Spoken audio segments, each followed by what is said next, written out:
Velada quinta. El caballero. Os habéis divertido mucho ayer, señor senador. El senador. Mucho, en verdad, y todo cuanto es posible divertirse en ese género de espectáculos. Los fuegos artificiales eran soberbios, y nadie pereció. Al menos ninguno de nuestra especie. En cuanto a los mosquitos y a los pájaros, opino lo mismo que el conde, pero me he acordado mucho de ellos durante la función. Y ese es el pensamiento que me reservaba ayer comunicaros.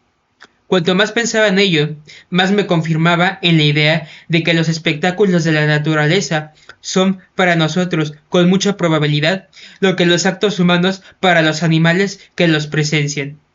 Ningún ser viviente puede tener otras ideas propias que las que constituyen su esencia, y que son exclusivamente relativas al lugar que ocupa en el universo. Y a mi modo de ver, esta es una de las muchas e invencibles pruebas de las ideas innatas. Porque si no hubiese ideas de esta clase para todo ser que conoce, cada uno de estos, recibiendo sus ideas de los resultados de la experiencia, podrían salir de su círculo y turbar o alterar el universo. Pero esto es lo que nunca sucederá. El perro, el mono, el elefante, semirracionales, se acercarán al fuego, por ejemplo, y se calentarán, como nosotros, con gusto. Pero no se les ocurrirá nunca empujar un tizón en la brasa, porque este pensamiento no es cosa suya. De otra manera, el dominio del hombre se destruiría. Ellos verán muy bien uno, pero nunca distinguirán la unidad, los elementos del número, pero jamás al número, un triángulo, dos, mil triángulos juntos, o bien uno después de otro, pero nunca la trigonometría. La unión perpetua de ciertas ideas en nuestro entendimiento hace que éstas se confundan, aunque estén separadas en la esencia. Vuestros dos ojos reflejan en los míos. Yo tengo la comprensión y en el acto la uno a la idea de duidad. En el hecho, no obstante, estos dos conocimientos son de un orden enteramente diverso, y el uno va sin el otro. Os diré más. Puesto que estoy de buen humor, no comprenderé nunca la moralidad de los seres inteligentes, ni tampoco la unidad humana, ni otra unidad cualquiera, separada de las ideas innatas. Pero volvamos a los animales. Mi perro me acompaña a una función pública, a una ejecución, por ejemplo, positivamente. Él ve todo lo que veo yo, el gentío, el fúnebre acompañamiento, los agentes de la justicia, la fuerza armada, el cadalso, el paciente, el ejecutor. Todo en una palabra. Mas en todo esto, ¿qué comprende? Lo que debe comprender en su cualidad de perro, sabrá salir de entre la gente y encontrarme si algún incidente lo ha separado de mí. Se colocará de manera que no le estropeen los pies o pisadas de los espectadores. Cuando él, verdugo, levanta el brazo, el animal, si se acerca, podrá separarse por temor de que el golpe no le toque. Si ve sangre, podrá temblar, pero como en la carnicería. Ahí cesan sus conocimientos, y todos los esfuerzos que empleasen sus inteligentes instructores, sin descanso, por los siglos de los siglos, no le harían hacer otra cosa. La idea de moral, de soberanía, de crimen, de justicia, de fuerza pública, etc., propias u anejas a este triste espectáculo, son nulas para él. Todos los signos de estas ideas le rodean, le tocan, le oprimen, por decirlo así, pero inútilmente, porque todos carecen de significación cuando no hay idea preexistente. Es una de las leyes más evidentes del gobierno temporal de la providencia, que todo ser activo ejerce su acción en el círculo que le esté trazado sin que pueda nunca salir de él. ¿Y cómo pudiera el buen sentido imaginar lo contrario?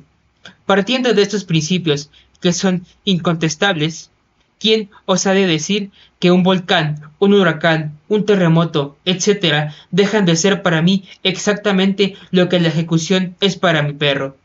Comprendo de todos estos fenómenos lo que debo comprender, es decir, todo cuanto está en relación con mis ideas innatas, que constituyen mi cualidad de hombre.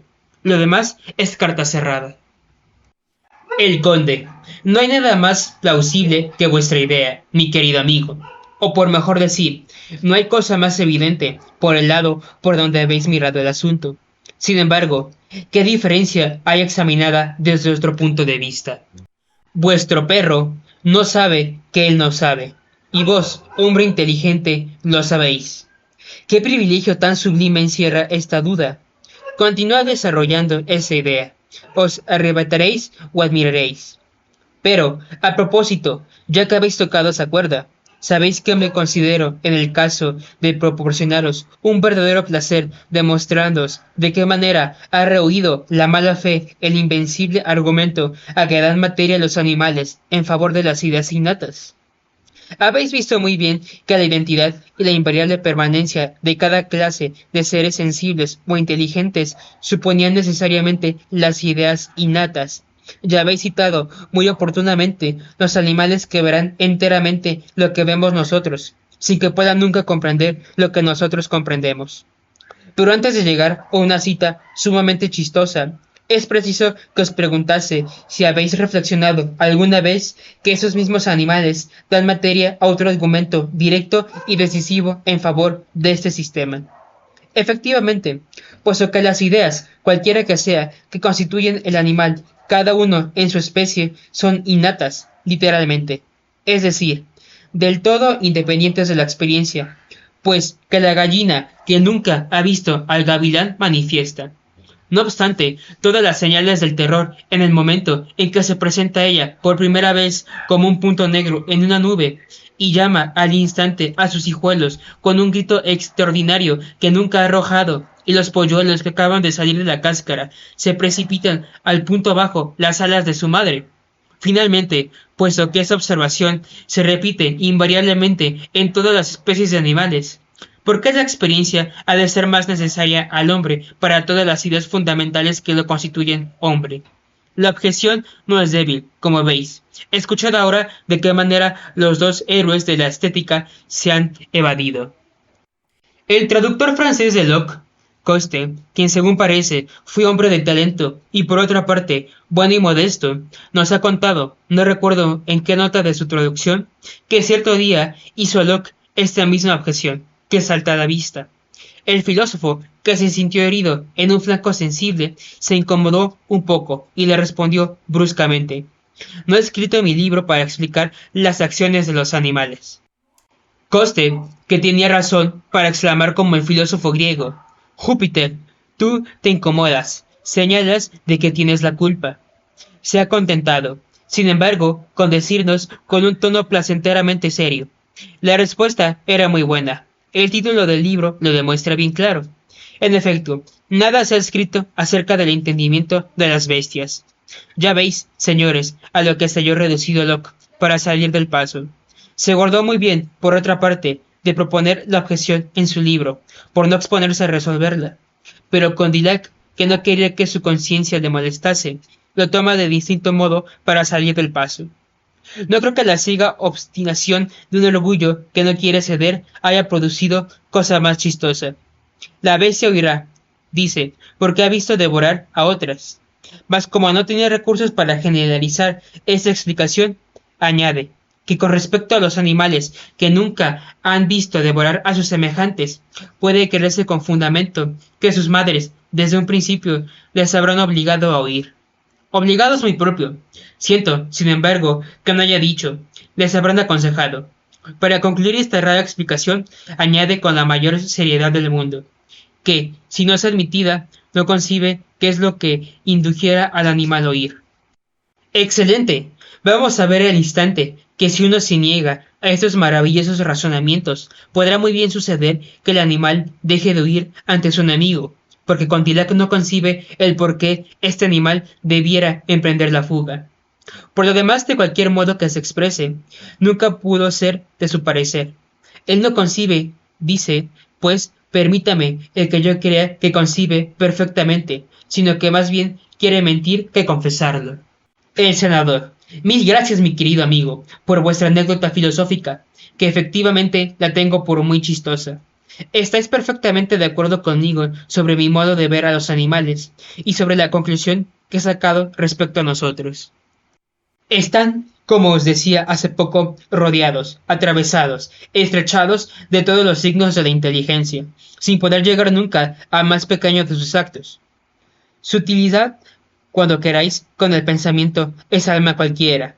Ese principio desconocido, ese instinto, esa luz interior que les ha sido dada con tan prodigiosa variedad de dirección y de intensidad. Nunca hallaréis más que un asimploto de la razón, que se aproximará cuando queráis, pero sin llegar a ella nunca.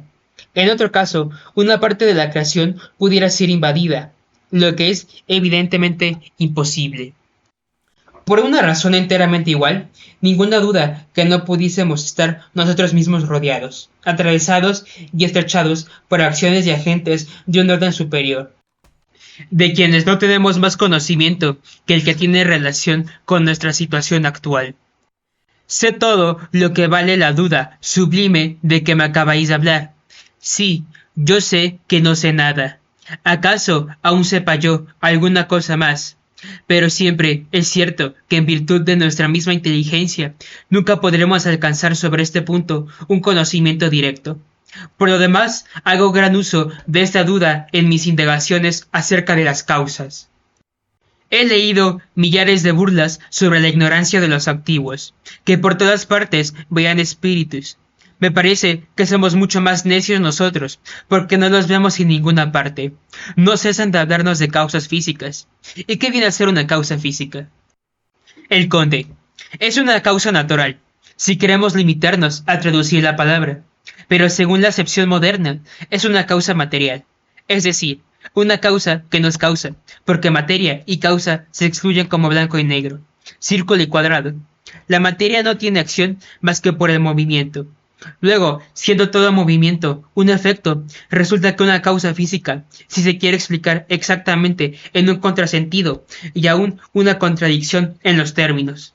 No existe, pues, ni pueden existir causas físicas propiamente dichas, porque no existe ni puede existir movimiento sin un motor primitivo, y porque todo motor primitivo es inmaterial en todas partes. Lo que mueve precede a lo que está movido. Lo que lleva precede a lo que está llevando. Lo que ordena precede a lo que está ordenado. La materia nada puede y tan solo demuestra la existencia del espíritu. 100 bolas colocadas en línea recta y que todas reciben de la primera un movimiento sucesivamente comunicado. No suponen una mano que ha descargado el primer golpe en virtud de una voluntad. Y aunque la disposición de las cosas no me dejase ver esa mano, sería acaso menos visible para mi inteligencia. El alma de un relojero no se halla encerrada en la caja de esa pendola en donde el gran resorte está investido, digámoslo así, con las funciones de una inteligencia. Oigo a Lucrecio, que me dice, tocar, ser tocado, no corresponde más que a los cuerpos. Mas, ¿qué nos importa estas palabras que carecen de todo sentido bajo un aspecto sentencioso que da miedo a los niños? Significan, en el fondo, que ningún cuerpo puede tocarse sin ser tocado. Ya veis qué buen descubrimiento. La cuestión consiste en saber si no hay más que cuerpos en el universo, y si no pueden ser movidos con sustancias de otro orden. Pues no solamente pueden serlo, sino, aún primitivamente, no pueden haberlo sido de otro modo. Porque a todo toque, no pudiendo concebirse o verificarse, sino como resultado de otro, es preciso admitir necesariamente una serie infinita de choques, es decir, de efectos sin causa, o bien convenir en que el principio del movimiento no puede hallarse en la materia, y llevamos en nosotros mismos la prueba de que el movimiento principia por una voluntad. Nada obstusa en lo demás que en un sentido vulgar e indispensable no se puede teóricamente llamar causas a los efectos que producen otros. Así es que en la continuación de las bolas de que os hablaba ahora mismo, todas las fuerzas son causas a excepción de la última, así como todos son efectos, exceptuando la primera. Pero si queremos expresarlos con una precisión filosófica, es de otra cosa. Nunca se repetirá demasiado que las ideas de materia y de causa son rigurosamente independientes.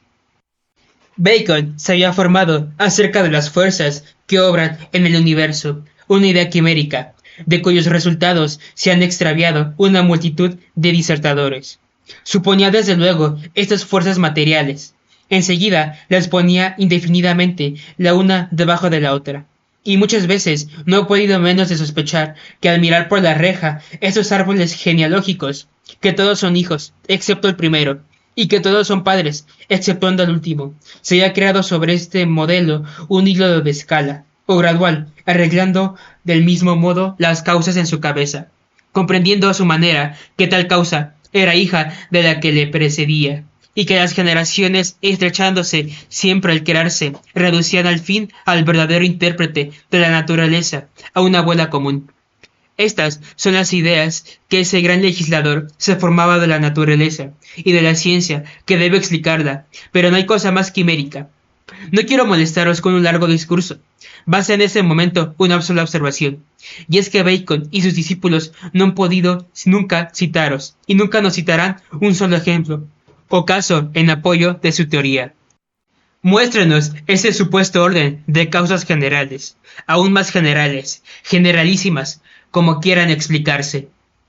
Mucho se ha disertado ya y descubierto desde Bacon, que nos presenten un ejemplo de esa maravillosa genealogía, que nos indiquen un solo misterio de la naturaleza que se haya explicado. No digo yo por una causa, sino tan solo por un primer efecto desconocido, antes y elevándose de uno a otro.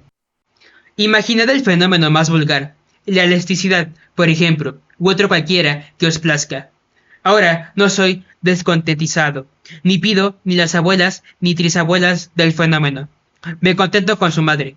Pero que todos callen, y eso sucede siempre. Entiendo en el orden material, prole cinemata creata. ¿Cómo es posible obstinarse hasta el punto de buscar las causas de la naturaleza, cuando la misma naturaleza es un efecto? Mientras que no se sale del círculo material, ningún hombre puede adelantarse más que otro en la indagación de las causas. Todos se paran y deben pararse al primer paso. La habilidad de los descubrimientos en las ciencias naturales consiste únicamente en poner de manifiesto los hechos ignorados, o en presentar los fenómenos no explicados a los primeros efectos conocidos ya, y que tomamos por causa, y así, el que descubrió la circulación de la sangre y el que también descubrió el sexo de las plantas, han merecido sin duda el uno y el otro que se les llame sabios. Pero el descubrimiento de los hechos nada tiene que ver con el de las causas. Newton, por su parte, se ha inmortalizado con referencia al peso de los fenómenos, que nunca se había pensado en atribuirle. Pero el lacayo del gran hombre sabía acerca de la causa del peso, tanto como su maestro. Algunos discípulos, de los que se avergonzaría si volviese al mundo, se han atrevido a decir que la atracción era una ley mecánica. Nunca ha proferido Newton tal blasfemia contra el sentido común, y han intentado en vano contar con un cómplice tan célebre. Él ha dicho por el contrario, y por cierto que ya es mucho, que dejaba a sus lectores la cuestión de saber si el agente que produce la gravedad es material o inmaterial. Os ruego que leáis sus cartas teológicas al Dr. Bentley, y quedaréis tan instruidos como edificados. Ya veis, señor senador, que apruebo mucho vuestro modo de ver este mundo, y que también los apoyo, si es que no estoy completamente equivocado, a pesar de tan buenos argumentos. Por lo demás, os lo repito, yo sé que nada sé, y esta duda me llena a la vez de alegría y reconocimiento, pues hallo en la misma, juntos, el título indeleble de mi grandeza y el saludable preservativo contra todas las especulaciones ridículas o temerarias. Examinando la naturaleza desde este punto de vista, ya en su conjunto, como también en la última de sus producciones, me acuerdo continuamente, y no es poco para mí, de aquella palabra de un lacedemonio, pensando en qué consistía que un cadáver tieso no se sostuviese de pie, de cualquier modo que uno lo pusiera. Por Dios, dijo, es preciso que tenga alguna cosa allí dentro. Siempre y en todas partes se debe decir lo mismo, porque sin alguna cosa todo es un cadáver, y nada se sostiene de pie. Mirad así el mundo como una simple reunión de apariencias, cuyo más pequeño fenómeno encierra una realidad. Es un verdadero y sabio idealismo. En un sentido muy cierto, puedo decir que los objetos materiales no son nada de lo que veo, pero lo que veo es real o cierto con respecto a mí, y me es muy bastante para que me lleve hasta la existencia de un nuevo orden, que creo firmemente sin verlo. Apoyado en estos principios, entiendo perfectamente no solo que la oración es útil en general para alejar el mal físico, sino también que es el verdadero antídoto, el específico natural, y que por su esencia tiende a destruirlo. Lo mismo, precisamente, que ese poder invisible que nos llega del Perú, que, encerrado en una corteza ligera, va a buscar en virtud de su propia esencia el principio de la fiebre. Lo toca, lo ataca con más o menos éxito, según las circunstancias y el temperamento, a menos que no quisiera sostenerse, que la madera cura la fiebre, lo que sería muy chistoso. El caballero.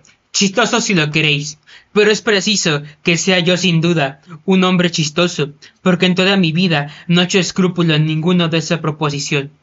El conde. Pero si la madera cura la fiebre, ¿para qué se toma uno el trabajo de irla a buscar al Perú? Bajemos al jardín. Estos árboles nos suministran de sobra para todas las fiebres terciarias de Rusia. El caballero. Hablemos formalmente, os lo suplico. No se trata aquí de la madera en general, sino de cierta madera, cuya cualidad particular es la de curar la calentura. El conde. Muy bien, pero ¿qué entendéis por cualidad?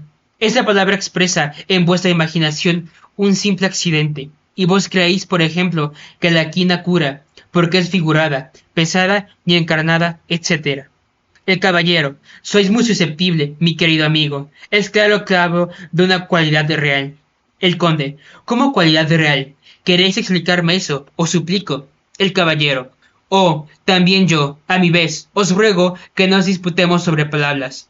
¿No sabéis que el juicio militar se ofende de esa clase de contiendas? El conde. Aprecio el juicio militar, más de lo que acaso creéis. Yo os aseguro que las contiendas no me son menos odiosas que a vos. Pero no creo que sea disputar sobre palabras el preguntar lo que esas significan. El caballero. Entiendo por cualidad real una cosa cualquiera que subsiste realmente, un no sé qué, que no estoy obligado, sin duda, a definir, pero que, en fin, existe, como todo lo que existe. El conde, maravillosamente, pero esa cosa cualquiera, esa incógnita cuyo valor buscamos, ¿es materia o no? Si no es materia, el caballero, ay, yo no digo eso. El conde, pero si es materia ciertamente ya no podéis llamarla cualidad. Tampoco es un accidente, una modificación, un modo, o como queráis llamarlo. Es una sustancia semejante en su esencia a cualquier otra sustancia material. Y esa sustancia, que no es madera, porque de otro modo toda madera curarla, existe en la madera, o por mejor decirlo, en esa madera, como el azúcar, que no siendo agua ni té, está contenida en esa infusión de té que la disuelve. No hemos hecho más que renovar la cuestión para volver a empezar. En efecto, puesto que la sustancia sea cual fuere que cura la fiebre, pertenece a la materia, digo de nuevo, ¿a qué ir al Perú? Más fácil es hallar la madera o el leño. Me parece que en todas partes la hay, y en todo lo que vemos es bueno para curar. De ese modo os veréis obligado a repetirme sobre la materia en general. Cuando me habéis dicho sobre la leña, me diréis, no se trata de la materia tomada en sentido general, sino de esa materia particular, es decir, en el sentido más abstracto, con más una cualidad que la distingue y que cura la fiebre. Y yo os atajaré nuevamente preguntándoos, ¿qué viene a ser esa cualidad que suponéis material, persiguiéndoos así como la misma ventaja, sin que vuestro buen sentido pueda nunca hallar un punto de apoyo que oponerme? Porque siendo la materia por su naturaleza inerte y pasiva, y no teniendo acción más que por el movimiento que ella no puede darse, resulta que no podría obrar sino por el impulso de una gente más o menos distante, oculto para ella y que no podría ser ella.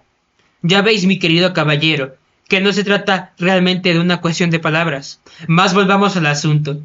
Esa excursión acerca de las causas nos conduce a una idea tan exacta como fecunda, y es la de considerar la oración, mirada en su efecto sencillamente, como una segunda causa, porque desde este punto de vista no es más que eso, y no puede distinguirse de ninguna otra. Si un filósofo a la moda se admira de verme hacer uso de la oración para preservarme del rayo, por ejemplo, yo le diré, ¿y vos, amigo, por qué os valéis de los pararrayos? O, valiéndome de una cosa aún más común, ¿por qué empleáis las bombas en los incendios y los remedios para las enfermedades? ¿No hacéis oposición, lo mismo que yo, a las leyes eternas? O, eso es muy distinto, me dirán, porque es una ley, por ejemplo, que el fuego queme, también lo es que el agua apague el fuego. Y yo responderé, esto es precisamente lo que yo digo por mi parte, porque si es una ley que el rayo produzca o cause tal o cual desastre, no es también que la oración hecha tiempo con respecto al fuego del cielo lo apague o lo evite. Y estad persuadidos, señores, que no se me hará objeción alguna sobre esto sin que la reargüella con ventaja. No hay término medio entre el fanatismo rígido, absoluto, universal y la fe común de los hombres sobre la eficacia de la oración. ¿Os acordáis, caballero, de ese lindo bípedo que se burlaba delante de nosotros? Poco tiempo ha de esos dos versos de Boileau. A mí, que aún en salud del otro mundo asombra, que el alma creo inmortal y a Dios autor del trueno. En tiempo de Boileau, decía él delante de los frívolos y de los molsabetes atolondrados, que se ignoraba que un rayo no es más que la chispa eléctrica cargada, y hubiera sido una cuestión muy grave si no hubiese considerado el trueno como un arma divina destinada a castigar los crímenes. No obstante, es preciso que sepáis que ya en los tiempos antiguos ciertos charlatanes sorprendían algo a los creyentes de su época preguntándoles por qué se divertía Júpiter en fulminar rayos a las rocas del Cáucaso o a los bosques desiertos de la Germania. Yo sorprendía también algo a ese profundo hablador, diciéndole, pero, ¿no veis, amigo, que dais materia a vos mismo para un excelente argumento a los devotos de nuestros días? Porque siempre los hay, a pesar de los esfuerzos de los sabios, para que continúen pensando como ese buen hombre Boileau. En efecto, os dirán sencillamente, el trueno, aunque mate, no se ha hecho para matar, y precisamente pedíamos a Dios que se digne con su bondad evitar sus rayos a las rocas y a los desiertos, lo que basta sin duda al cumplimiento de las leyes físicas. Yo no quería, como imagináis, sostener una tesis en presencia de tal auditorio, pero mirad a dónde nos ha llevado la ciencia mal entendida y lo que debemos esperar de una juventud imbuida en tales principios. Qué ignorancia tan profunda y aún qué horror de la verdad. Observad, sobre todo, ese sofisma fundamental del orgullo moderno, que siempre confunde el descubrimiento o la generación de un efecto con la revelación de una causa. Los hombres reconocen en una sustancia desconocida, el ámbar, la propiedad que adquiere por la frotación de atraer los cuerpos ligeros. Llaman a esa cualidad ambarina, electricidad. No cambian este nombre conforme van descubriendo otras sustancias idioeléctricas. Presto, nuevas observaciones les presentan el fuego eléctrico. Aprenden o saben acumularlo y conducirlo, etc. En fin, se creen seguros de haber visto y demostrado la identidad de un fuego con el rayo, de manera que si el razonamiento diera los nombres, sería preciso, hoy, siguiendo o observando las ideas admitidas, sustituir a la palabra electricidad la de ceromismo. ¿Qué han adelantado en todo esto? Han hecho mayor el milagro, se le han acercado por decirlo así. Pero, ¿qué otra cosa es lo que saben acerca de su esencia? Nada. Parece más bien que se ha mostrado más inexplicable a medida que lo han creído más próximo. Pues admirad la bondad de este razonamiento. Está probado que la electricidad, tal como la observamos en nuestros gabinetes, difiere menos de este terrible misterio, agente que llaman rayo. Luego no es. Dios, quien hace tronar. Molière dirá, vuestro ergo no es más que un necio. Pero muy dichoso fuéramos si solo fuera necio. Ved las consecuencias ulteriores. Luego no es Dios quien obra por segundas causas. Luego la marcha es invariable. Luego nuestros temores y nuestras súplicas son igualmente inútiles. ¡Qué cúmulo de errores tan monstruosos! Leía yo, no hace mucho tiempo, en un papel francés, que el rayo lanzado desde los altos de los cielos para hacer temblar a los hombres es un fenómeno muy natural y sencillo, que pasa algunas toesas por encima de nuestras cabezas, y del que los astros más próximos no tienen la más pequeña noticia. Analicemos este razonamiento, y hallaremos que si el rayo salía, por ejemplo, del planeta Saturno, como en el caso, estaría más cerca del Dios. Habría motivo para creer que él toma parte, pero que formándose algunas tuesas por encima de nuestras cabezas, etc. Mucho se habla de la grosería de nuestros abuelos. No hay nada más grosero que la filosofía de nuestro siglo. El buen sentido del siglo XII se hubiera burlado con justicia. El rey profeta seguramente no colocaba el fenómeno de que os hablo en una región demasiado alta, puesto que la llama con mucha elegancia oriental, el grita o la voz de la nube. Ha podido muy bien recomendarse a los químicos modernos, diciendo que Dios sabe sacar el agua del rayo, pero no dejó de decirlo. De tu trueno, la voz a nuestro lado estalla, ya la tierra tembló. Une él muy bien, como veis, la religión y la física. Nosotros somos los que desvariamos. Ah, cuán caro han costado al hombre las ciencias naturales. Él tiene la culpa, porque Dios le había suficientemente preservado, pero el orgullo ha prestado oídos a la serpiente, y el hombre ha puesto otra vez una mano criminal en el árbol de la ciencia. Se ha perdido, y por desgracia la ignora. Mirad una hermosa ley de la providencia, desde los tiempos primitivos, de los que no hablo en este momento. Solo los cristianos han dado la física experimental. Los antiguos nos aventajaban, ciertamente, en talento. Este punto está probado por la superioridad de sus lenguas, de tal modo que parece como que imponen silencio a todos los sofismas de nuestro orgullo. Por la misma razón, nos han aventajado en todo lo que ha podido tener relación con nosotros.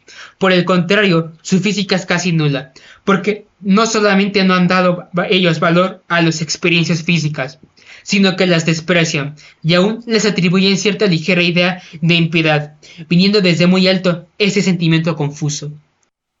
Cuando toda la Europa fue cristiana, cuando los sacerdotes fueron los institutores universales, cuando todos los establecimientos de Europa se cristianizaron, cuando la teología tomó su puesto a la cabeza de la enseñanza y las otras facultades se fueron colocando a su alrededor como damas de honor en torno de su soberana, estando así preparado el género humano, se le dieron las ciencias naturales.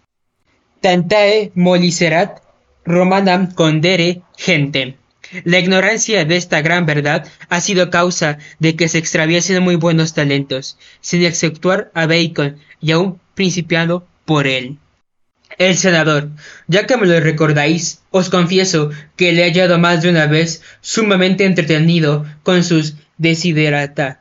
Parece un hombre que patea al lado de una cuna, quejándose de que el niño a quien se mece no es ya profesor de matemáticas o general del ejército.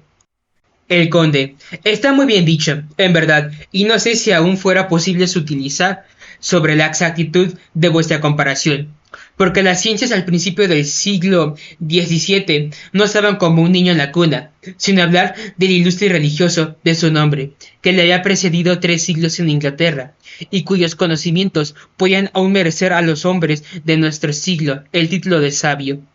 Bacon era contemporáneo de Kepler, de Galileo, de Descartes y Copérnico. Le había precedido. Estamos 4 gigantes solamente, sin hablar de otros 100 personajes menos célebres. Le quitaban el derecho de hablar con tanto desprecio del estado de las ciencias que arrojaban, ya en su tiempo, una luz resplandeciente, y que eran en el fondo todo cuanta entonces podían ser. Las ciencias no son lo que Bacon imaginaba. Ellas brotan como todo lo que germina, crecen como todo lo que crece, mas se unen al estado moral del hombre, aunque libre y activo, y capaz por consecuencia de entregarse a las ciencias y de perfeccionarlas. Como todo lo que está a su alcance se halla, no obstante, entregado a sí mismo en este punto, acaso menos que en otro cualquiera. Pero Bacon tenía gusto de injuriar los conocimientos de su siglo, sin habérselos podido apropiar nunca, y no hay cosa más rara en la historia del talento humano que la imperturbable obstinación con que este hombre célebre no cesó de negar la existencia de la luz que brillaba en su alrededor, porque sus ojos no estaban conformes en el modo de recibirla. Pues no hubo un hombre más extraño que él, a las ciencias naturales y a las leyes del mundo. Con justicia han imputado a Bacon el haber entorpecido la marcha de la química, tratando de hacer la mecánica, y estoy admirado que el baldón se le haya dirigido en su misma patria por uno de los primeros químicos del siglo. Todavía ha sido peor el que retardase la marcha o acción de esa filosofía trascendental o general con que no ha cesado de entreteneros, sin que nunca le cupiese duda de lo que debía ser. Ha inventado también palabras falsas y peligrosas, según la acepción que las ha dado, como la de forma, por ejemplo, que ha sustituido la de naturaleza o esencia, que se ha apropiado la falsa ciencia, proponiéndonos con la mayor formalidad que maquemos la forma del calor, de la expansibilidad, etc., ¿Y qué sabemos si llegará un día siguiendo esta marcha en que nos enseñen la forma de la virtud? El numen que arrastraba a Bacon todavía no era adulto en la época en que escribía. Sin embargo, ya se le veía fermentar en sus escritos en lo que bosqueja osadamente gérmenes que hemos visto nacer en nuestros días. Lleno de coraje contra toda idea espiritual, con todas sus fuerzas, llamó Bacon la atención general hacia las ciencias naturales, hasta disgustar al hombre de todo lo demás. Rechazaba o despreciaba la metafísica, la psicología, la teología natural, la teología positiva, y guardaba ésta bajo llave en la iglesia, con prohibición de que saliera. Deprimía sin descanso las causas finales que llamaba remoras, unidas o atadas a la nave de las ciencias, y se atrevió a sostener sin rodeos que la indagación de estas causas dañaba la verdadera ciencia. Error tan grosero como funesto. Podrá creerse, error contagioso, aun para los talentos bien dispuestos, hasta el último punto de que uno de los discípulos más fervientes y más apreciables del filósofo inglés no ha sentido temblar su mano al advertirnos que cuidáramos de no dejarnos engañar por el orden que observábamos en el universo. Bacon nada ha olvidado, para disgustarnos de la filosofía de Platón, que es el prefacio humano del Evangelio, y ha elogiado, explicado y propagado la de Demócrito, es decir, la filosofía corpuscularia, esfuerzo desesperado del materialismo, llevado a su término, quien viendo que la materia se le escapa y nada explica, se sumerge en puntos infinitamente pequeños, buscando, por decirlo así, la materia sin la materia, y siempre satisfecho, aun en medio de los absurdos, en todo aquello en que no haya inteligencia.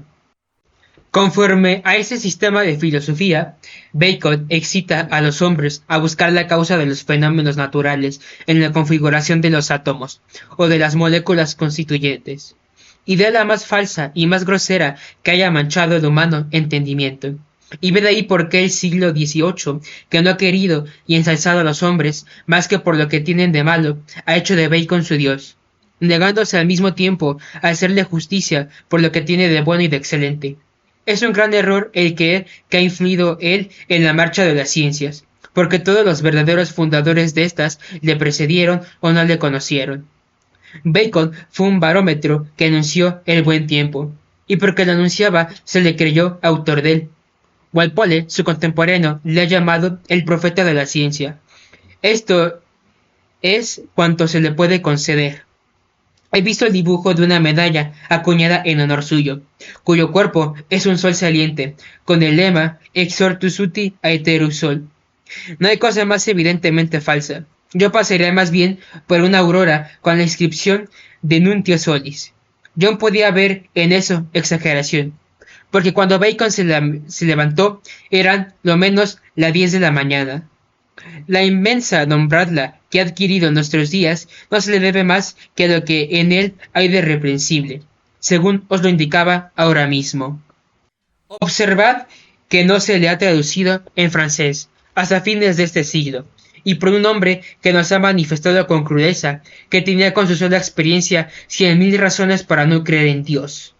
El caballero: no tenéis miedo, señor conde, de ser apedreado por tales blasfemias contra uno de los grandes dioses de nuestro siglo. El conde: si por cumplir mi deber era apedreado, tendría paciencia, pero dudo que vengan a apedrearme aquí, aun cuando se tratase de escribir y publicar lo que os digo. No vacilaría un punto. Poco miedo tendría a las tempestades. Tal es lo persuadido que estoy de que las verdaderas intenciones de un escritor son siempre conocidas, y que todo el mundo les hace justicia. Estoy seguro de que me querían cuando protestase o asegurase que me considero inferior en talentos y conocimientos a la mayor parte de los escritores de que hablábamos en este momento, tanto cuanto los excedo por la verdad de las doctrinas que profeso. Me complazco también en confesar esa superioridad que me suministró materia para una meditación deliciosa sobre el inestimable privilegio de la verdad y de la nulidad de los talentos que se atreven a separarse de ella. Se podría llenar un gran libro, señores, sobre el daño que se ha causado a todas las producciones del ingenio y aún al carácter de sus autores, por los errores que han profesado desde hace 3 siglos. ¿Qué materia si se tratase como merece? Sería una obra tanto más útil cuanto que descansaría enteramente en hechos, de manera que daría poco campo a disputas o sutilezas. Puedo, sobre este punto, citaros un ejemplo sorprendente, el de Newton, que se me presenta en ese momento como uno de los hombres más ilustres en el imperio de las ciencias, que le ha faltado para justificar plenamente el bello trozo de un poeta de su nación, que le ha llamado pura inteligencia prestada a los hombres por la providencia. A fin de explicar sus obras, le ha faltado el no poder sobreponerse a las preocupaciones nacionales, porque ciertamente, si hubiese tenido una verdad más en la imaginación, había escrito un libro menos.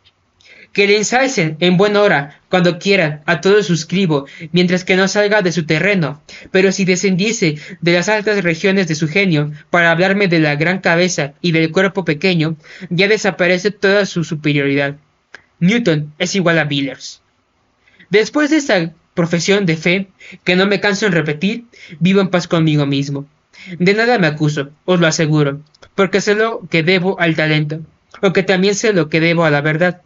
Por otra parte, señores, ha llegado la época, y todos los ídolos han de caer. Volvamos si gustáis a la cuestión.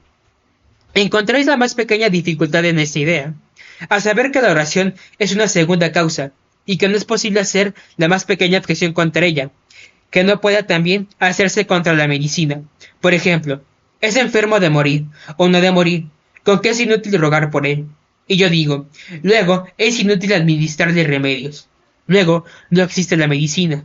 ¿En dónde está la diferencia? Decidme, ¿no queremos fijar la atención en que las segundas causas se combinan con la acción superior? ¿Ese enfermo morirá o no morirá? Sí, sin duda, morirá si no toma remedios, y no morirá si se lo administra. Esta condición, si es permitido expresarse así, forma parte de los eternos decretos. Dios es, sin duda, el motor universal, pero cada ser se mueve según la naturaleza que ha recibido. Vosotros mismos, señores, si quisierais traer aquí cabello que vemos allá abajo en la pradera, ¿cómo lo haríais? ¿Lo montaríais o lo traeríais por la brida? Y el animal os obedecería según su naturaleza, por más que tuviese toda la fuerza necesaria para resistiros, y aun para matarlos de un cos. Que si gustáis que viniese con nosotros el niño que estamos viendo jugar en el jardín. ¿Le llamaríais? O bien, como no sabéis su nombre, le haríais alguna seña. La más inteligible para él sería la de enseñarle un bizcocho, y el niño vendría según su naturaleza. Si necesitáis, en fin, un libro de mi biblioteca, iréis a buscarle, y el libro seguirá a vuestra mano de una manera puramente pasiva, según su naturaleza. Es una imagen muy exacta de la acción de Dios para con las criaturas. Él mueve a los ángeles, a los hombres, a los animales, a la materia bruta, finalmente a todos los seres, pero a cada uno según su naturaleza, y habiendo creado libre al hombre, éste se mueve libremente. Esta ley es verdaderamente la ley eterna, y es preciso crearla. El senador, creo con todo mi corazón lo mismo que vos. Sin embargo, es preciso confesar que la armonía de la acción divina con nuestra libertad y los acontecimientos que de ella penden origina una de esas preocupaciones en que la razón humana, aunque esté convencida, no tiene sin embargo fuerza para desechar cierta duda que procede del miedo y que siempre la asalta a su pesar. Es un abismo al que más vale no mirar. El conde, de ninguna manera depende de nosotros, mi buen amigo. Dejar de mirar lo tenemos delante de nosotros, y para no mirarlo, fuera preciso ser ciego, lo que sería mucho peor que tener miedo. Repitamos más bien que no hay filosofía sin el arte de despreciar las objeciones de otra suerte. Los mismos matemáticos se espantarían. Confieso que al pensar en ciertos misterios del mundo intelectual se va un poco a la cabeza. No obstante, puede uno afirmarse enteramente, y la naturaleza misma nos lleva al camino de la verdad cuando se le pregunta juiciosamente. Sin duda, mil y mil veces veréis haber reflexionado en la combinación de los movimientos. Correr, por ejemplo, de oriente a occidente, mientras que la Tierra gira de occidente a oriente. ¿Qué vais a hacer corriendo? Supongo que queréis recorrer a pie una legua de oriente a oriente. Lo habéis hecho, habéis conseguido el objeto. Estáis cansado, lleno de sudor. Sufrís, en fin, todos los síntomas del cansancio. Más que quería ese poder superior, ese primer móvil que os impulsó. Quería que, en vez de avanzar de oriente a occidente, retrocedieseis en el espacio con una celeridad increíble. Y esto es lo que ha sucedido. Los dos habéis hecho lo que queráis. Jugad al volante en un buque que cabecee. ¿Hay entre el movimiento que lleva el volante y vos algo que impida vuestra acción? La izáis al volante de proa a popa, con una velocidad igual a la del buque, suposición que puede ser de rigurosa verdad. Ambos jugadores hacen ciertamente lo que quieren, pero el móvil ha hecho también lo que quería. El uno de los dos quería que lanzaba el volante, y no ha hecho más que detenerlo. El otro le ha salido al encuentro, en lugar de aguardarlo, como creía, para recibirlo en su raqueta. ¿Acaso diréis que puesto que no habéis hecho todo lo que creáis, no habéis hecho cuanto queráis? En tal caso, ¿no reparáis que la misma objeción puede hacerse del móvil, superior a quien pudiera decirse que queriendo arrojar el volante, éste se ha quedado nada menos que inmóvil? El argumento valdría igualmente contra Dios, puesto que se quiere afirmar que la potencia divina puede ser molestada por la del hombre, precisamente con tanta seguridad como para afirmar la proposición inversa. Resulta que las dos potencias obran unidas sin perjudicarse. Puede sacarse mucho partido de esta combinación de las fuerzas motrices que pueden animar a la vez al mismo cuerpo, cualquiera que sea su número y dirección, y que todas tienen su efecto también, que el móvil se hallará al fin del movimiento único que habrán producido, precisamente en el mismo punto en que se detendrá si todas hubiesen obrado una después de otra. La única diferencia que se observa entre una y otra dinámica ciencia de las fuerzas es que la de los cuerpos, la fuerza que los anima, nunca es suya, en vez de que en la de los espíritus, las voluntades, que son unas acciones sustanciales, se unen, se enlazan o bien ellas mismas se empujan o se chocan, pues que solo son acciones. Puede muy bien suceder que una voluntad creada anule, no digo yo el esfuerzo, sino el resultado de la acción divina, porque en ese sentido el mismo Dios nos ha dicho que Dios quiere ciertas cosas que no suceden, porque el hombre no quiere que sucedan. De este modo, los derechos del hombre son inmensos, y su mayor desgracia es el ignorarlos. Pero su verdadera fuerza espiritual es la oración, por medio de la que poniéndose en relación con Dios, ejerce, digámoslo así, una acción todopoderosa, puesto que trae la voluntad divina. ¿Queréis saber lo que es ese poder y graduarlo, por decirlo así? Pensad en lo que puede la voluntad del hombre en el círculo del mal. Puede contrariar a Dios, acabáis de verlo. ¿Qué es lo que puede esta misma voluntad cuando obra de acuerdo con él? ¿Cuáles son los límites de este poder? Por su naturaleza, no los tiene. La energía de la voluntad humana nos sorprende vagamente en el orden social. Y muchas veces decimos que el hombre puede todo lo que quiere, más en el orden espiritual en el que los efectos no son sensibles. Es la ignorancia muy general sobre este punto. Y en el mismo orden material no hacemos ni con marcho las reflexiones necesarias. Vos derribaráis fácilmente, por ejemplo, uno de esos rosales, pero no podéis romper una cadena. ¿Y por qué? La tierra está llena de hombres sin talento que se apresurarán a responderos, porque vuestros músculos no son bastante fuertes, tomando así con la mejor buena fe del mundo lo que es fin por lo que es medio.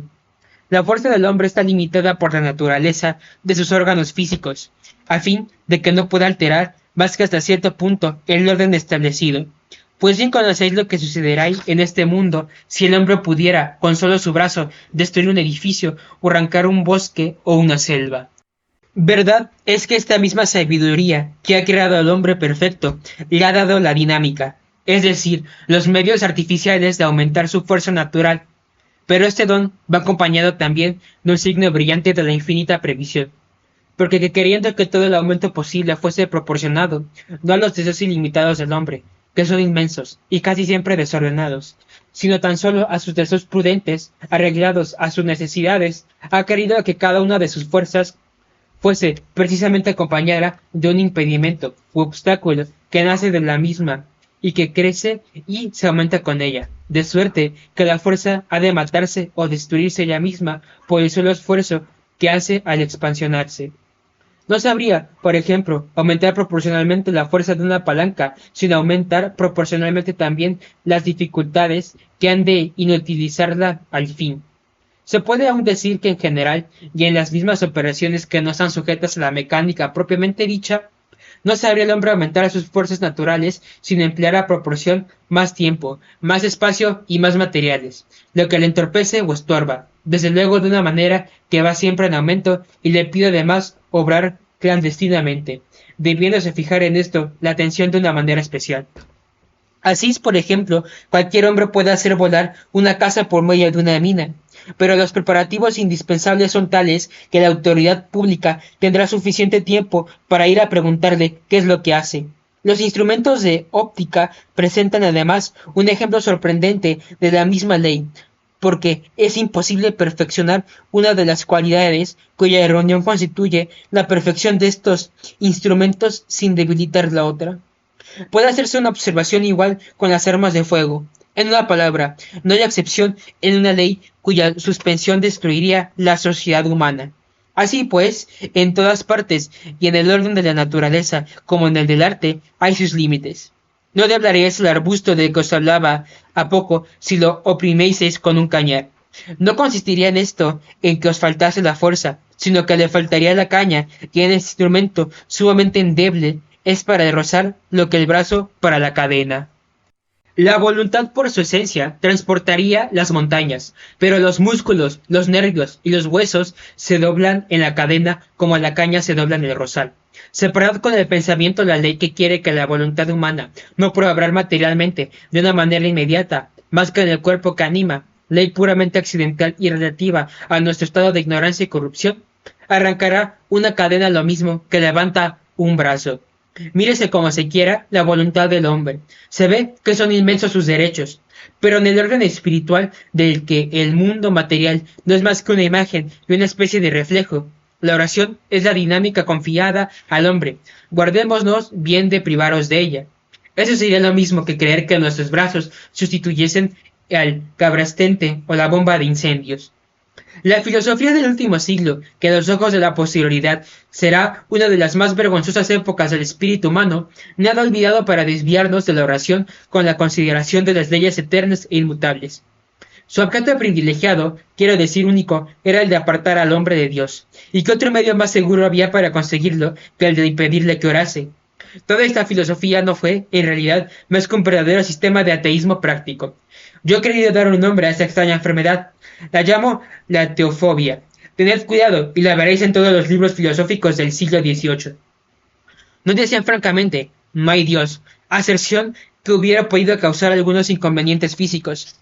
Pero, decía, Dios no está ahí, no están vuestras ideas, estas proceden de los sentidos, no está en vuestros pensamientos, que no son más que sensaciones transformadas, no está en los castigos o en azotes que os afligen, estos son unos fenómenos físicos como otros que se explican por las leyes comunes.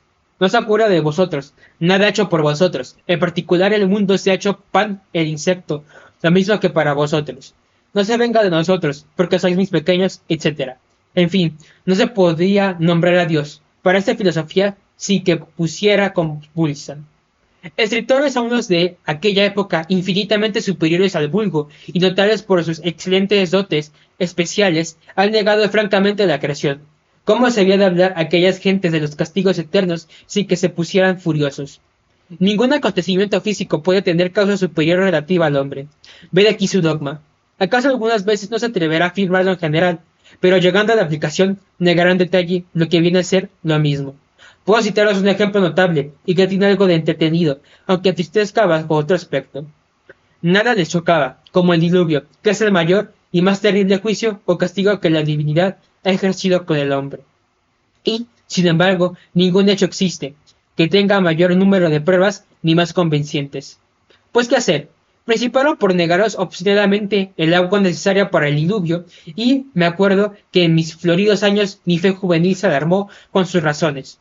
Pero habiendo tenido después el antojo de crear un mundo, y necesitando indispensablemente del agua para operación tan notable, la falta de ésta no les ha estorbado, y convinieron con nosotros en conceder liberalmente una cubierta de 3 leguas de altura sobre toda la superficie del globo, lo que no deja de ser muy decente. Algunos también pensaron en llamar a Moisés en su ayuda, obligándole con los más extraños tormentos a declarar en favor de sus sueños cosmogónicos.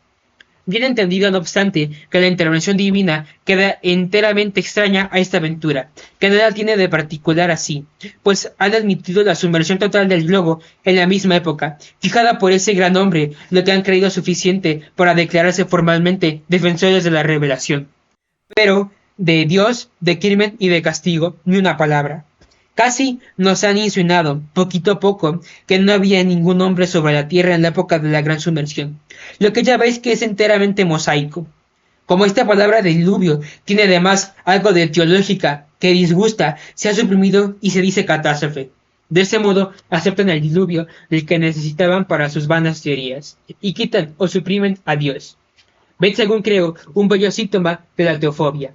Respecto con todo mi corazón las numerosas excepciones que consuelan al observador. Y entre los mismos escritores que pudieron entristecer y molestar la creencia legítima, hago con gusto las distinciones necesarias, pero el carácter general de esa filosofía no deja ser tal como lo he mostrado. Y ella es la que, trabajando sin descanso para separar al hombre de la divinidad, ha producido por fin la deplorable generación que ha hecho y permitido hacer todo lo que vemos. En cuanto a nosotros, señores, digamos también nuestra teofobia, pero que sea la buena, y si alguna vez la justicia suprema nos sobresalta, acordémonos de esta palabra de San Agustín, una de las más hermosas sin duda que ha salido de una boca humana. Tenéis miedo de Dios, arrojaos a sus brazos. Permitidme que crea, caballero, que estáis muy tranquilo acerca de las leyes eternas e inmutables. Solo Dios es necesario, y nada más menos precioso que el mal. Todo mal es un castigo, y todo castigo, exceptuando el último, es impuesto por el amor, tanto como por la justicia. El caballero. Me alegro mucho de que mis pequeñas sutilezas nos hayan valido ciertas reflexiones de que sacaré provecho. Pero, ¿qué queréis significar con esas palabras exceptuando el último? El conde. Mirad a vuestro alrededor, caballero. Observad los actos de la justicia humana. ¿Qué es lo que hace cuando condena a un hombre a un castigo menor que la pena capital? Hace dos cosas con el culpable. Lo castiga, y esa es obra de la justicia, pero además quiere corregirlo, y esta es obra del amor. Si no pudiera esperar que el castigo bastase para hacer entrar dentro de sí mismo al culpable, casi siempre castigaría de muerte. Más cuando ha llegado por último, ya por la repetición o bien por la universalidad de sus crímenes, a convencerse de que es incorregible. Se retira el amor y la justicia pronuncia una pena o castigo eterno. Porque si toda muerte es eterna, ¿cómo un hombre muerto puede dejar de serlo? Mas, sin duda alguna, una y otra justicia no castigan sino para corregir. Y todo castigo, excepto el último, es un remedio. Mas el último es la muerte. Todas las tradiciones hablan en favor de esa teoría, y aun la fábula misma proclama tan espantosa verdad. Teseo está sentado y siempre lo estará. Ese río que solo una vez se pasa, ese tonel de las Daníades, siempre lleno y siempre vacío, esas entrañas de Ticio, siempre renacientes, bajo el pico de buitre que las devora, siempre ese tántalo, siempre dispuesto a beber aquel agua, a coger esas frutas, que siempre se le escapan. Esa pira de Sísifo, siempre vuelta a levantar continuamente ese arco símbolo constante de la eternidad, escrito en la rueda dicción. Son otros tantos símbolos vivos con los que es imposible equivocarse. Podemos contemplar la justicia divina en la nuestra como en un espejo deslutado en la verdad, pero fiel que no puede reflejarnos otras imágenes que las que he recibido. Veremos allí que el castigo no puede tener más objeto que el de destruir el mal. De suerte que cuanto mayor sea el mal y más profundamente arraigado, más larga y dolorosa es la operación. Pero si el hombre se vuelve todo mal, ¿cómo ha de ser posible arrancarlo de sí mismo? ¿Y cuál es la parte que deja el amor? Toda verdadera instrucción en que se mezcle el temor con las ideas consoladoras advierte o previene al ser libre, que no avance hasta el término en que ya no hay límite. El senador. Quisiera decir aún muchas cosas al caballero, porque no he perdido de vista ni un instante su exclamación. ¿Y qué diremos de la guerra? Pues me parece que este azote me parece ser examinado, aparte o separadamente. Pero observo que los terremotos nos han llevado muy lejos. Es preciso separarnos. Mañana, señores, si lo tenéis a bien, os comunicaré ciertas ideas acerca de la guerra, porque es un asunto que he meditado mucho. El caballero. Muy poco tengo que elogiarla, os lo aseguro. Sin embargo, no sé por qué sucede que siempre deseo hablar de ella. Así pues, os iré con el mayor placer. El conde. Por lo que hace a mí, acepto el empeño de nuestro amigo, pero no os prometo que tenga mañana que deciros nada más sobre la oración. El senador. Os cedo En ese caso la palabra para mañana, pero no vuelvo a tomarla yo. Adiós.